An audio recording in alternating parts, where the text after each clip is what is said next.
Hey guys, what is up? My name is Brianne and welcome back to my channel. Today I'm coming at you with a reader's problem book tag.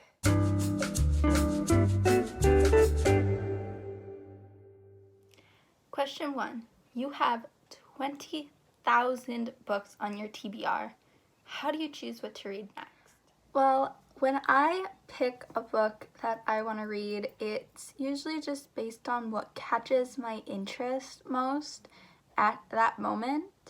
I know I have a tendency to plan out what I'm going to read, but when it comes to having a large number of books on my TBR, I kind of just go for one that I haven't read that's catching my eye. Question 2 is you're halfway through a book and you're just not loving it. Do you put it down or stay committed? Most of the time, if I'm halfway through a book already and I am not loving it, I will just stay committed to see if the ending is better than I'm expecting. But there are times, like when I read The Haunting of Hill House, that I could not bring myself to finish it and I had to sadly DNF the book. Question 3 is the end of the year is coming up and you're behind on your reading goal. Do you try to catch up? And if so, how? I would personally try to catch up on my reading goal, especially if I was pretty close to what I needed for my goal for the year.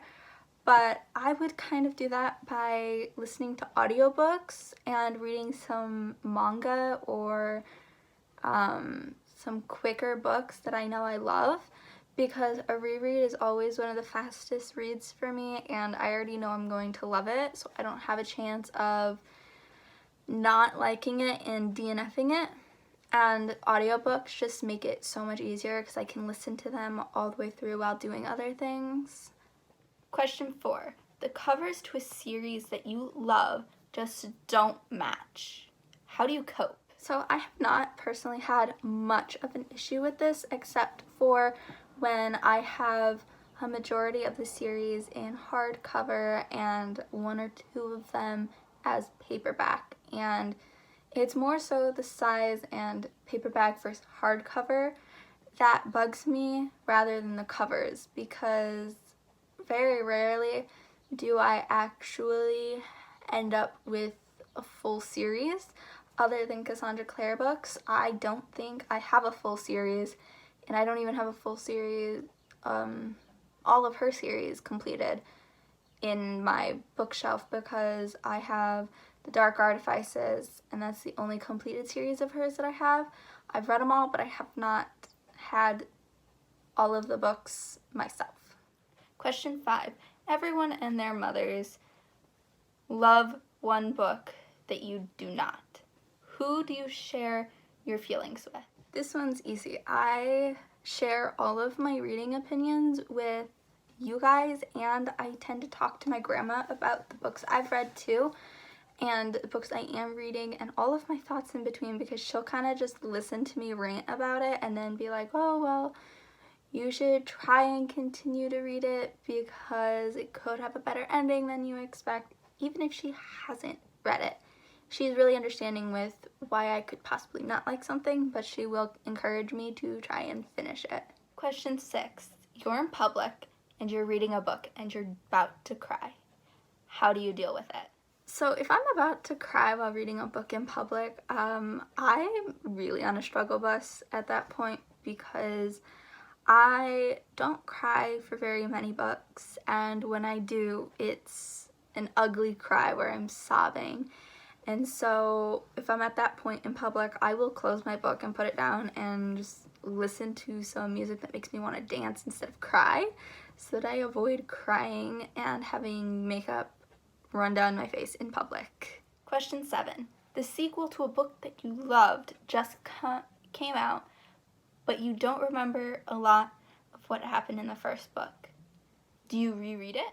Of course I reread it. I absolutely love binge reading a series, especially when it's the first book that has come out in a while. That's why I'm doing my reread-a-thon of all of the Shadowhunter books, because of The Lost Book of the White is coming out, and I want to have just reread The Red Scrolls of Magic so that I'm binge reading that series as well, because it's an awesome experience to be able to read them back to back, and as a reread it's even better. Question 8. You do not want anyone to borrow your books. How do you politely turn someone down? I used to have this whole speech about oh, I don't lend my books out to anyone because this and this and this, and now I kind of despair their feelings because I don't like telling people no. I go, well, I'll look for the book, I'll see if I can find it on my bookshelves, and then I will continue the next day and tell them I could not find it. I feel bad about doing that, but I also feel bad when I let somebody borrow a book and they end up dog-earing my books, or the pages are frayed, or I don't like when people borrow my books because the condition of them always comes back different than when I gave it out. Question 9. You've picked up and put down 5 different books in the past month. How do you get out of this reading slump? Well, at times it's really difficult for me to get out of reading slumps, but I find the most effective way to get out of a reading slump is to grab a book that you've already read that you know you absolutely love and you would not mind rereading, and sit down and make yourself read it all the way through, and by then you're just in your feels and ready to pick up another book. Question 10. There's so many new books coming out that you're just dying to read. How many do you end up buying? Sadly enough, I have gotten into the habit of, when a whole bunch of books come out that I'm dying to read, I will save up every penny I can so that when they all come out, I can buy them all at once and have them all and just be able to stare at their beautiful covers and get excited to read them. Question 11. After buying all of those books, how long do they usually sit on your shelf before they're read?